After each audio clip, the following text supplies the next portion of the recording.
Before the beginning was, God was. So God was not part of the beginning. The beginning began from God, because existence itself is in the bellies of Elohim. So Elohim was not part of the beginning. So he began to teach us that before the spirit realm was ever created, God was. Before the visible realm was created, he said God was. So it's important for any man that will strike a chord in the spirit on earth to travel beyond the beginning into God. Because if you don't touch God, you cannot be relevant in the beginning. Because the beginning, the origin of time, the origin of reality began from God. So for man to be relevant, he needed to journey back into God. So what Adam was doing in the cool of the day was a journey back into that which was before the beginning. So that when he enters into the beginning, he could bring a civilization that existed before the beginning. Because the beginning was a virgin dimension that God allowed Adam to colonize. I'm looking for utterance. You know what I want to teach is not normal Bible study. I want to tell you the stories of God. I want to tell you the secrets of creation, the code of existence. Because life does not begin in the beginning. Life was before the beginning. And when the beginning ends, life continues. So the journey into God is an eternal reality. Hey, Mahrahado Vakiza, Elianda Franase, Boronde Zavakida, Barakida. You know, Christians don't understand the privilege they have. Because in Christ we have a way back into him that was, him that dwells before time began. That's the journey of existence. The journey of existence is not from Kubwa to Asorok. The journey of existence is from time to eternity. When you touch God and you bring God back to your realm. You ancient Zion's king, Kadosh, Kadosh, you are mighty on your throne. Break forth, O fountains of the deep.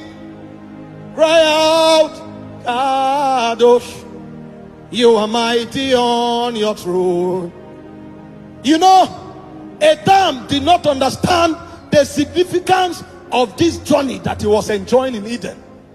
Adam came to a point where he thought the value of life was in things. So he began to appreciate apples. He didn't know that when God opens up his oracles, everything that will ever be is contained there. So he began to look at things and he began to admire things. And a point came, he forgot. He forgot the journey that he was engaging on in Genesis 3 verse 8. He forgot that that was the foundation of all things. His ability to enter into God, to stay there, to look upon God, to download God and to communicate God. He forgot that that syllables was the making process of Elohim, to bring him to a point where he becomes exactly like him in essence and in verity. All of a sudden, he began to desire other things. And suddenly, the serpent came into the garden and he recognized the serpent. And the serpent told him, there is another way apart from the way of God. There's another channel you can achieve what you are laboring to achieve. There's another way of becoming like God. This route you are taking is too long. Come, let me show you another route. And he introduced the code of rebellion into creation. And the man fell. When he fell, the garden was still there, but he had lost reality. Because it was not about the garden. It was about his intercourse with God. And the first thing that happened to him was that he was cast out of the garden. He no longer had the opportunity to look upon God. He no longer had the privilege to interact with God. He no longer had the powers to control and to regulate the garden, because he had violated. A new government had been introduced that is contrary to the government of God. And when the angels showed up, the angels before that were his partners in dominion, they now showed up, and suddenly he saw a sword moving on every side. The sword was not there before, but all of a sudden a sword appeared, because the journey into God had been stopped, and the man was cast in the garden. Since you desire other things, go and seek them. When you are done seeking them, you will discover that all things is vanity. Apart from Elohim, everything you have is vanity. Meanwhile, man will never understand this. Have you not noticed that when you have what you are looking for desperately, all of a sudden it loses value? The moment he enters your hand, it loses value.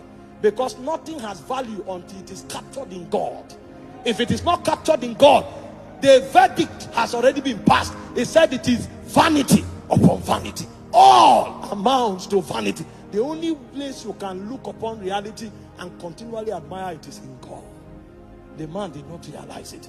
So he left God and he was on the journey of pursuit of things. So when he finds one, he loses value.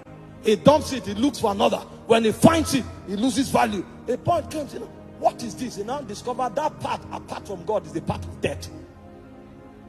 Every time God is no longer in view, you have taken the journey of death. And that is why nothing satisfies again. Because the essence of man was designed to be satisfied by the continual infeeding of God. So when you are born again, he said, him that is born of God overcometh the world. When a man is born of God, he turns away from the journey of vanity.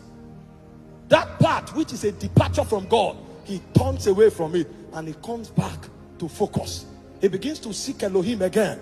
He said, whoever is born of God overcometh the world. The word is the word cosmos. What it means is institution.